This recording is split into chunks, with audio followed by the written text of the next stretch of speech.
In the 21st century, we have a new word that sounds really silly, ragebait. And it sounds really silly because it sounds pointless. You know, I mean, can you imagine in a different century people saying, I baited this person into feeling rage? Everybody would go, well, why'd you do that? And it's a good question. I mean, nowadays, people are doing it a lot. They're rage baiting each other all the time.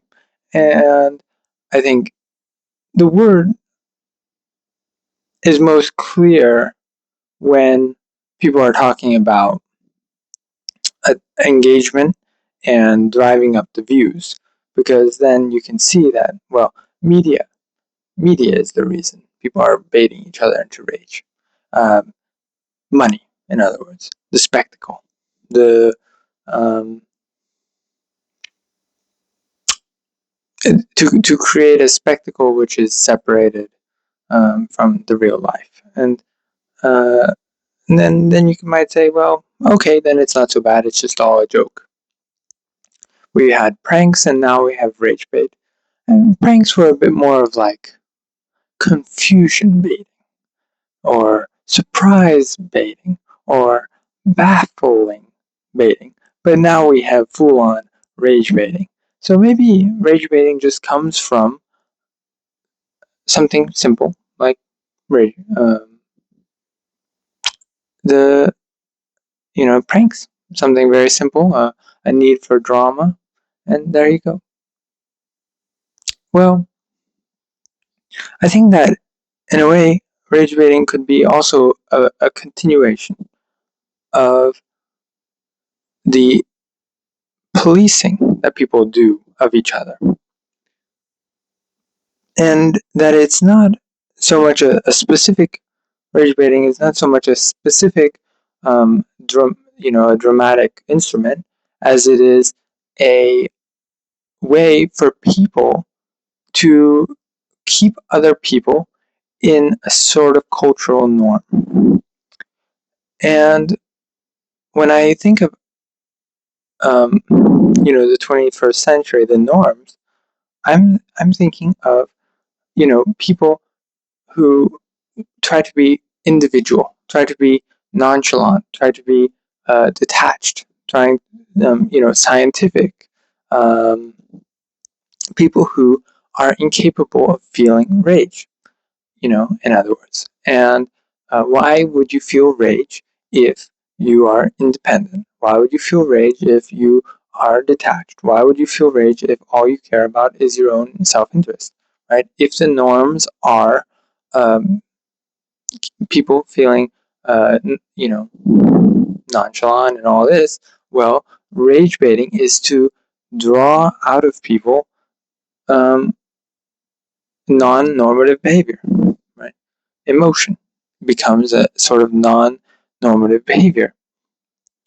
And I think when people are rage baiting each other, they are drawing emotion out of each other, right? And when I think of rage, I'm thinking of the idea that someone has broken the rules. And I'm thinking on a deeper level that somebody loves somebody else. And in an egoistic society, when somebody loves somebody else, all that means is they follow a different set of rules. But on a more human level, rage, anger, really has to do with seeing that a person you love loves somebody else, has replaced you in a sense, has overwritten who you are. Right? And so when we bait rage from other people, I think maybe we should start on that fundamental level of the idea that when somebody is angry, they see that they are being overwritten, that the person they love is more and more loving somebody else over them. And Why is it that we want people to begin to feel that way?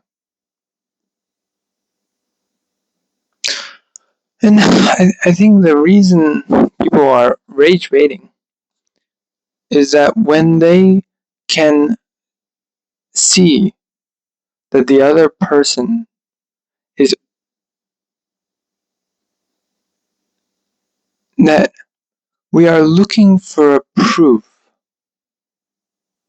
I'm thinking that rage bait is really is seeking for a proof of our own self-attachment.